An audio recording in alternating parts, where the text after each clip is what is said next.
So this baby, let me tell y'all about her. I have treated her different from all the other ones, honey, because, all right, everything that she'd do, like she'd start crying when she's a baby, because babies, you know, the third, fourth, and fifth, you know, they cry, and you just let them. And I'd be like, what's she crying about? She wants your toy? Well, just give it to her.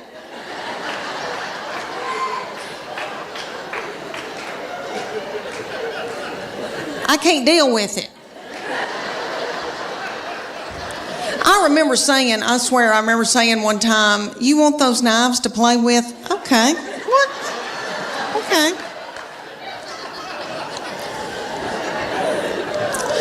When she was at getting her driver's license, so different from when the first one got his. Honey, he got his, and we were so strict with him. We'd say, you can go to school, but you got to call us when you get there. You can only come home. And then after 6 months, we were like, you can go to Steak and Shake. And then you got to come home. So strict. Then the second one didn't care anything about driving, really didn't start till she was close to 17. Well, this baby wanted hers the day she turned 16. I didn't think she was going to pass it because she doesn't care. So, but she did because she's smart. All right, let me tell you, she's one of those kids that, I know y'all know people like this. Like if I gave her $20 and said, make it to New York tonight, she would do it and have money left over. Like she's, you know, people like that, like got it up. Okay, so she passed that test. I was so mad because I thought, I'm not going to have a baby in the car with me anymore, even though when they're in middle school and high school, isn't that aggravating?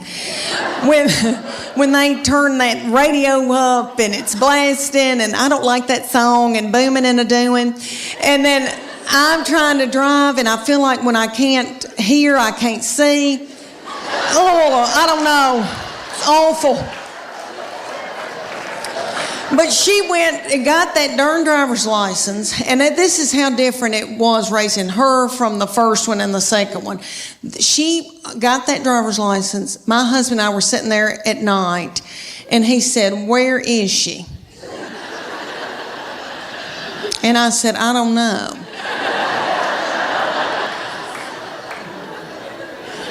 And he said, does she have any money? And I said, I don't know. Nobody ever said another word.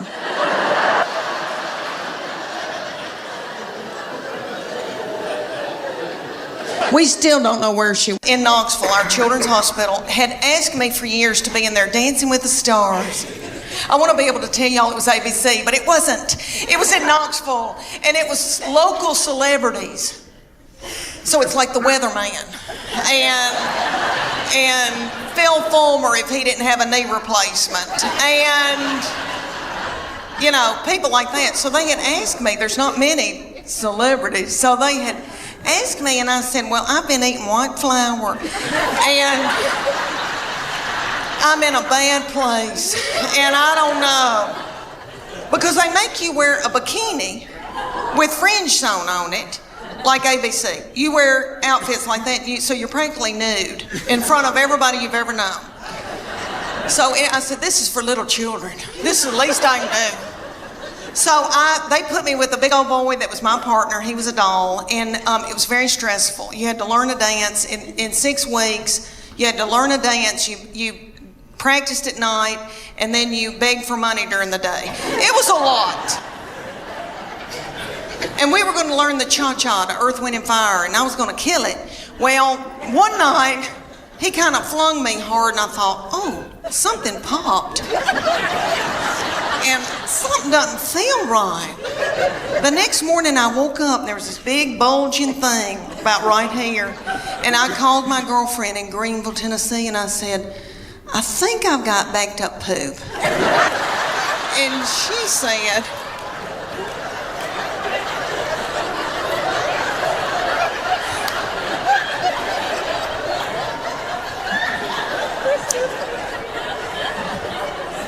because I have trouble with that. But she's saying, I don't think poop goes up that far. And so she looked on her iPad on WebMD, and she sent me this picture of this man looked like an alien coming out of him. She said, "Is that it?" And I go, "That's it." She goes, "You've got a hernia." So I went to my doctor, and they said, "We can't push this thing back in." And so the thing was in 5 days with the Children's Hospital, and I didn't want to let them down. And I thought, Lord, what are we going to do? And my girls stepped in and learned a dance in 4 days. Bless their hearts, and they're practically nude. And they had to wear all that too. And I came out in a wheelchair to Proud Mary Keep On Turning. Thank you. And it all turned out good. The girls did that dance. You've seen that video from a long time, from the 60s with Tina Turner, and they were doing that dance. You know, it looked like car wash, something going through. Y'all seen that? And you know that Ike probably whipped her in a cocaine rage before she hit that video. So I thought, if she can do it, I can do it. But you know, let me tell you, it ended up a wonderful thing. We raised a lot of money, and it was a blessing. And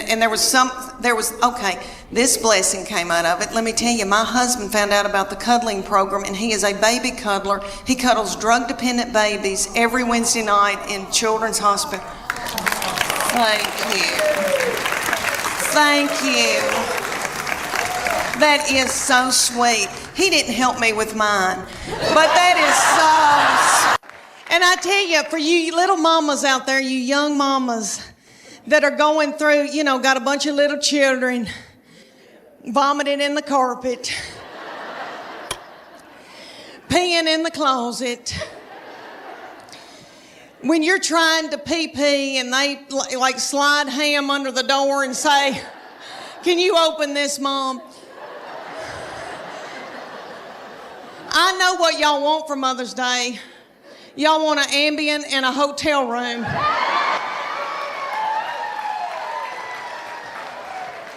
I hope y'all get it. I hope y'all get it. When you get to be my age, and I'm 51 years old, honey, you beg your little children to come home and be up your butthole. I beg them and try to hold money over their head. All right, but they're all home. I'm so thankful, so grateful. Okay, y'all, we got a big night ahead of us. Y'all are precious. I want to talk to y'all about, because I am 51 and going through hormonal changes.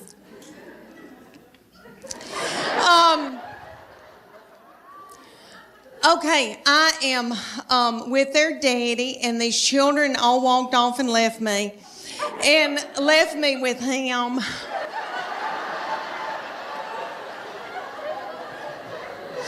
And he's so not fun. And he can't help it. He's that way because he has to make a living for all of us. And he's got a lot on us, and all the money's going out the window. And, you know, because we got 2 in college, we just had 1 get married. But he and I are having to adjust being together for the first time in how many years, you know, before we got married. And so he sends me emoji, kissy faces, and stuff like that. But I am low on progesterone and testosterone. He's low on testosterone, praise God. I'm in love with my girls. I'm in love with them, and they're my best friends, especially as they get older. And I know that when I'm in the nursing home, they'll be the ones to come and pluck my chin hairs. But he has been from heaven. Okay, it's so wonderful. All right, well, he got married in September, and when he started bringing his wife around us, he would say to me, "You have a terrible look on your forehead." And I would say, "What? I don't know what you're talking about." But he said, "Mom, she's my best friend, and I want to marry her." They met in college, at Berry College, and he said, "She's going to be my wife." And so I tried to. It wasn't anything against her.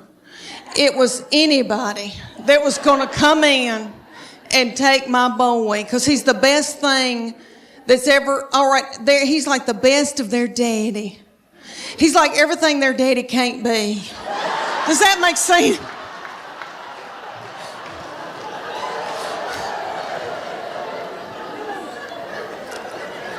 So right before the wedding, he said, Mom, she is my immediate family now. You're my extended. I'm supposed to cleave to my wife. That's biblical. And I said, why did I show him the Bible?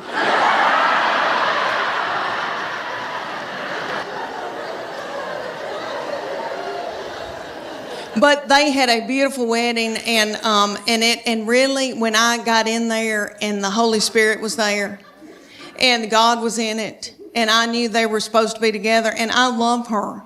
I mean, I love her. She's like another daughter to me now. And but I was freaked out. But everything is okay now. And then I got to thinking, how psycho am I that I want to keep him forever and have him live in the basement and be a weirdo? You know, that's twisted. So I was able to let him go. And I love her. She's like another. I have my husband. Thank you. Well, I have my husband and my 3 grown children. I have a 25-year-old boy that's married to a darling little girl. And then I have my 22-year-old daughter and then my 20-year-old daughter, and she's still in Knoxville with us. And so these children grew up and left me with their daddy. And he is so not fun. And so he doesn't chat. And so I'm just at home talking to myself. And we've got 2 beagles. And we miss these children so bad that we just sit and kiss them in the mouth. So I'm trying to adjust to just being with their daddy. And so I bought him tickets to go see Def Leppard and Journey.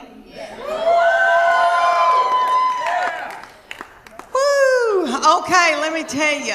Have y'all been to concerts lately with old people that are older than I am? Okay, we went, and I thought, oh, we're going to have a fun date. And I said, where are we going to go out to eat? And he goes, I don't have time for that. It was on a weeknight, so he went to the Pilot and bought himself a tall boy. And I think that's what it's called, and an egg salad sandwich from the Pilot. And so I didn't get to eat, and I was so hungry. And it dawned on me at a concert. You know, when I was 20 and I'd go to a concert, I was at University of Tennessee, and so I'd go to Thompson Bowling. And I'd wear a crop top. And I didn't care about eating. I wasn't hungry, you know. I was thinking what boys were going to be there, and I had on little bitty breeches. Because I still had a metabolism and my thyroid was acting right. Okay. So we go to Def Leppard and Journey, and everybody there is our age. And everybody's worried about the snack bar, first of all. And I was too. And I was so hungry, and I noticed that people had big Diet Cokes, like big buckets of Diet Coke, and were sucking on those big buckets of Diet Coke while the concert was going on. And every once in a while, somebody would stand up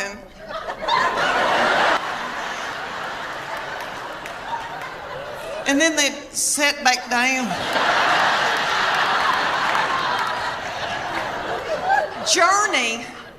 Journey has a little bitty feller from another country singing for them, and he's yummy. He looks like a little M&M. You could put him in your pocket. And you could tell he doesn't eat white flour and sugar. And he's singing and doing, he sounds like Steve Perry, but it's not the same. You know, Steve Perry's my boo. So it was like we were going to a tribute concert. But anyway, everybody in the band, besides this little fella, everybody had eaten white flour and sugar, and probably had done dope and drank terrible things, and everybody looked sick. And the bass player looked like somebody I had bought my jewelry from for years.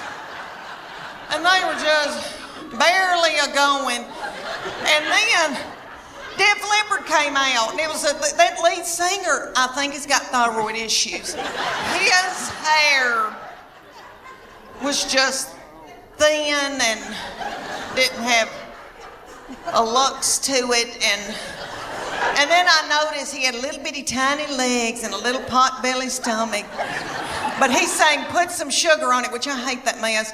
I am a Earth, Wind, and Fire R&B gal, and I love my journey, but I was like, this isn't my thing. And my husband every once in a while would go, and then just sit down, because he loves it. But anyway, this little man with the tiny little legs and the thinning hair, and then he had this little bump right here, and I could tell that's a hernia. He's got a hernia.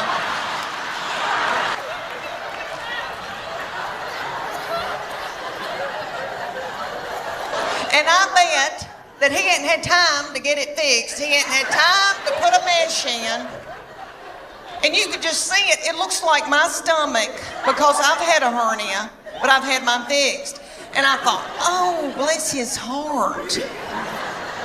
But he'd do, and he'd prop a little thin, frail leg up on something. Oh, I thought, isn't it funny how things have changed since I went to concerts when I was 20? Everybody was walking out like this because everybody had inflammation in their feet.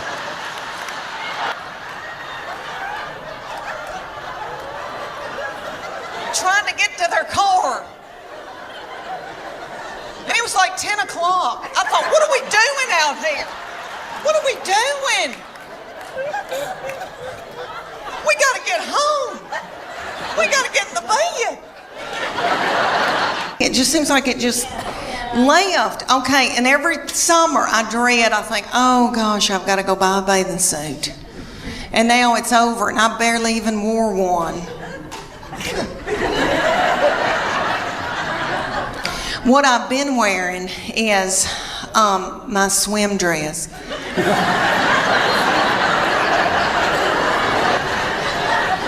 Because my life is over. I did a show for a bunch of women, and one of the women came up and she said, you know, you ought to go to Sears and get you a swim dress in the Land's End department. And I thought, should this hurt my feelings?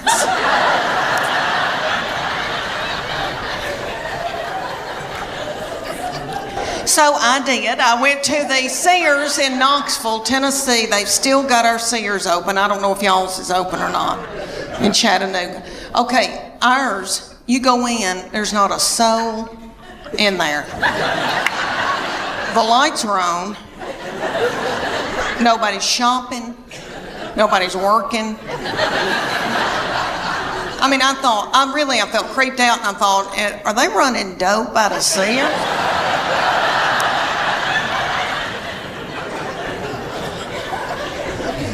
So I bought me a Land's End swim dress, and I gotta tell y'all, I'm beautiful in it. Okay. It gathers in right here where my hernia mesh is. And it shows my arms that I still have, because they're my daddy's. Jimmy Fletcher, I've still got his arms. Okay, I've still got my collarbones, praise God. And then it covers up the white flour and the sugar. So I just get a spray tan and I'm good. Well, for years, I was in torment wearing a miracle suit. I don't know if any of y'all have bought a miracle suit before. I know they've got them at y'all's Belk.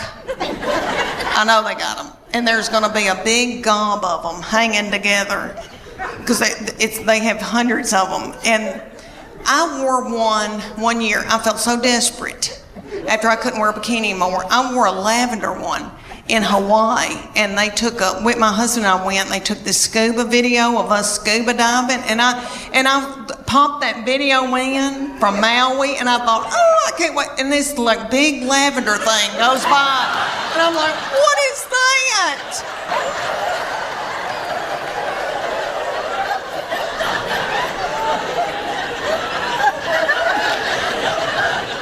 I destroyed that video. It's awful. But anyway, anyway, so I get this miracle suit. They're at y'all's bill, and it's got a big sign that says lose 10 pounds in 10 minutes. Miracle suit. You do, because you sweat yourself to death trying to get it on. Because it's got a girdle in it. The girdle's right through here because it's a one piece. So the girdle's right through here. It smooths you out real pretty through here because it squeezes your fat out in every other hole.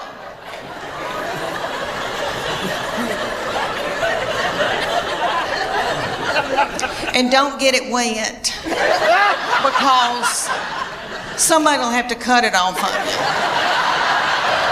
But I would get it every year because I felt desperate and I didn't know what else to do. Well, my girlfriend, the one with the poop, banked up poop, okay, she wanted one, and her 14-year-old daughter drove to Knoxville to the Dillards and got in the dressing room, and the 14-year-old was in there sacking her mama up in this bathing suit. They both broke out in the sweat over their lip, and the 14-year-old said, "Ew.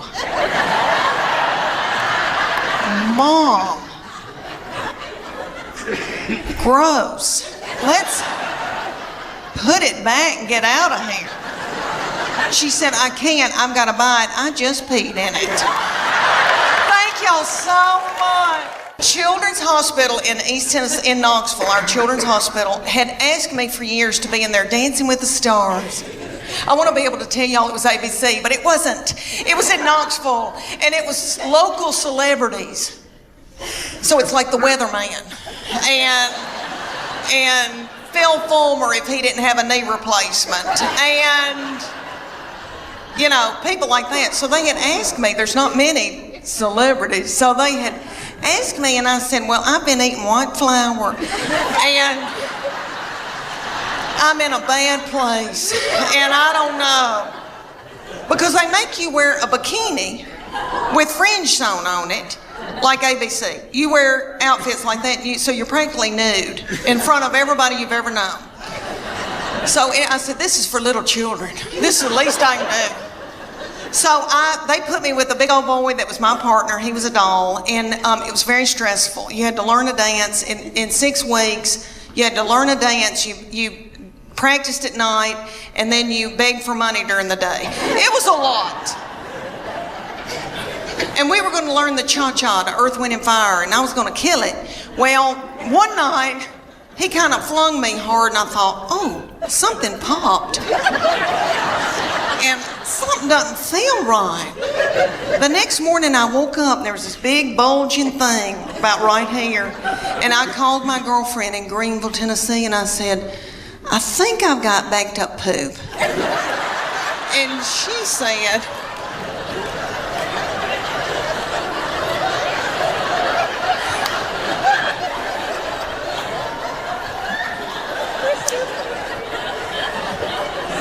because I have trouble with that. But she's saying, I don't think poop goes up that far. And so she looked on her iPad on WebMD, and she sent me this picture of this man looked like an alien coming out of him. She said, is that it? And I go, that's it. She goes, you've got a hernia. So I went to my doctor, and they said, we can't push this thing back in. And so the thing was in 5 days with the Children's Hospital, and I didn't want to let them down. And I thought, Lord, what are we going to do? And my girls stepped in and learned a dance in 4 days. Bless their hearts, and they're practically nude. And they had to wear all that too. And I came out in a wheelchair to Proud Mary Keep On Turning. Thank you. And it all turned out good. The girls did that dance. You've seen that video from a long time, from the 60s with Tina Turner, and they were doing that dance. You know, it looked like car wash, something going through. Y'all seen that? And you know that Ike probably whipped her in a cocaine rage before she hit that video. So I thought, if she can do it, I can do it. But you know, let me tell you, it ended up a wonderful thing. We raised a lot of money, and it was a blessing. And there was this blessing came out of it. Let me tell you, my husband found out about the cuddling program, and he is a baby cuddler. He cuddles drug-dependent babies every Wednesday night in Children's Hospital. Thank you. Thank you. That is so sweet. He didn't help me with mine, but that is so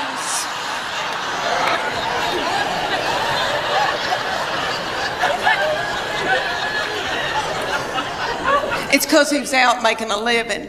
But anyway, what I learned out of that whole hernia thing was that God forbid that I got sick with something bad. Because I truly believe that my husband and my children would let me die. That's what I learned out of that. I laid up in the bed for 3 days and nobody checked on me. I remember hobbling over to the stairs and yelling down, "Are we going to eat anything?"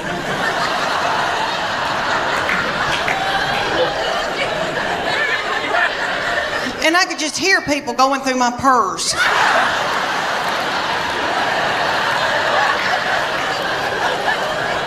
A half years. Yeah, it hurt. It did. I was pregnant and or breastfeeding for 6 straight years in the foothills of the Appalachian Mountains. And let me tell y'all, when I found out about my 3rd baby, I feel terrible how I reacted, but I was so overwhelmed and so tired. But I knew that day I didn't feel right. I thought, what is wrong with me? I'm tired and I kind of feel sick. And I thought, oh my gosh, surely I'm not pregnant this quick after this, because my girls were 20 months apart. So I had to know. I was crazy. I drove to the Walmart in the foothills of the Appalachian Mountains, and I took my 2 babies with me in the diaper bag and all that stuff you take with you, and I went into the Walmart and bought an EPT pregnancy test. I took it in the stall, and I tinkled on it. And my 3-year-old boy looked at me and said, "What, is it positive?" And it was. And I drove home just as fast as I could, and I called my husband at work, and I said, "You're trying to kill me, aren't you?" "Well, you're not going to, because I'm going to walk out in the woods and let the animals eat me."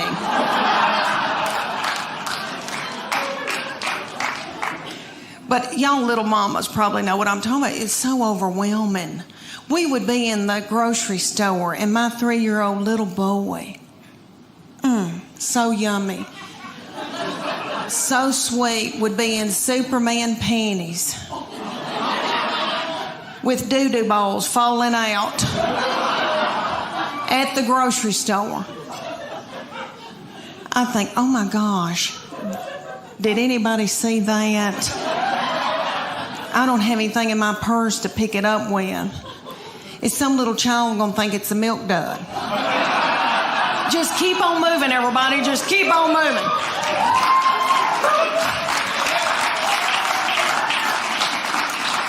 All right, so my husband is a big man and is 6'4". I'm 5'8". We breed big kids. And we wanted them to be in sports and when they were growing up, and so we made them do all kinds of mess they didn't want to do. And we put our boy, when he was little bitty, we put him in T-ball. He hated it. I don't know if any of y'all have had a baby play T-ball, but for those of you who don't know, T-ball season, it's about 110 degrees outside.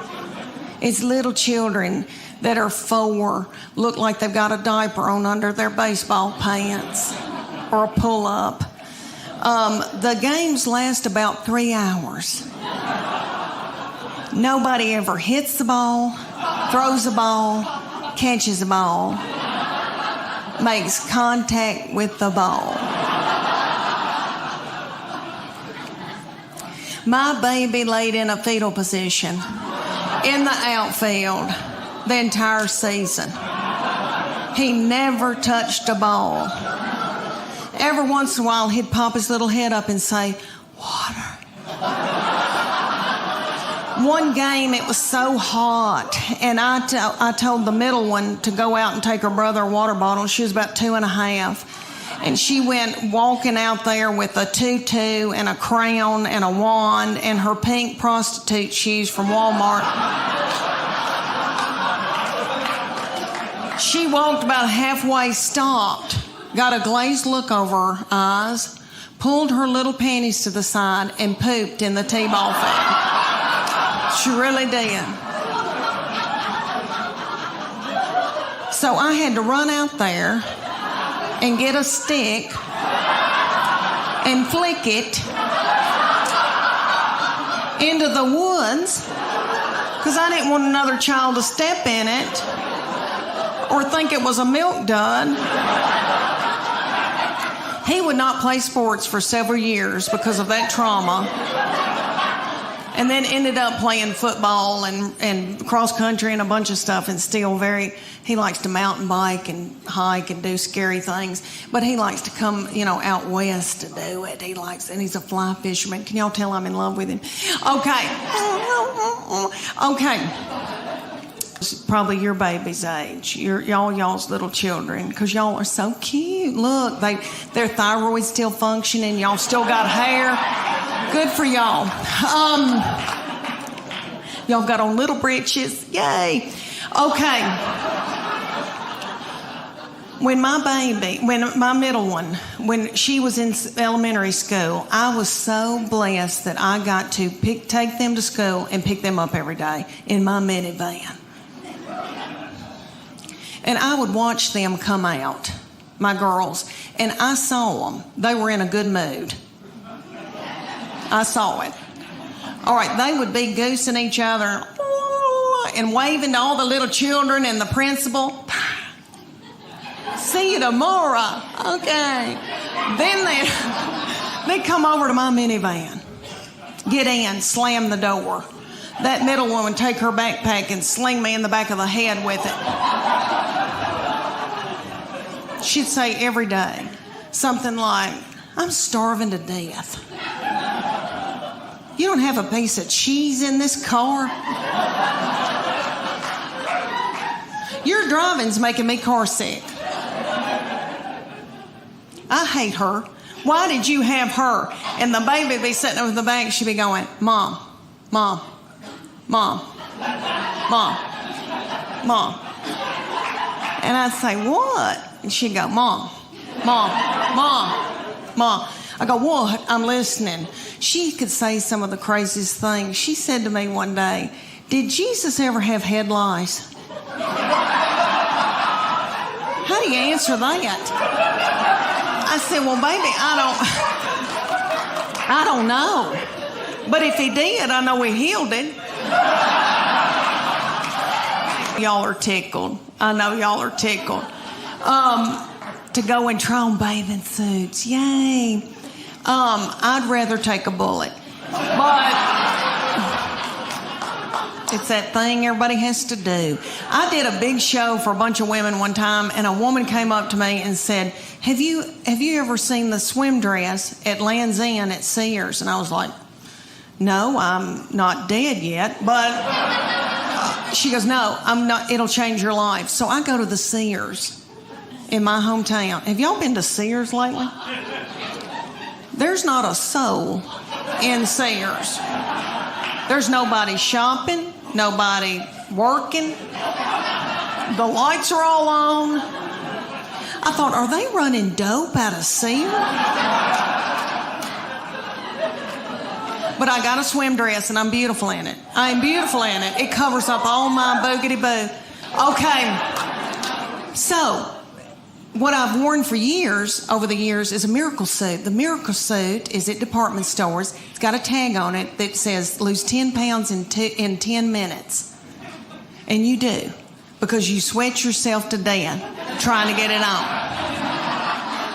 Because it's a one piece and there's a girdle in it. I know, gross. Okay, have you eaten? All right, there's a girdle in it, so it smooths you out real cute through here. You look real nice through here because it squeezes your fat out and every other hole. And don't get it wet. Somebody will have to cut it off of you. So I bought it for years. I bought it.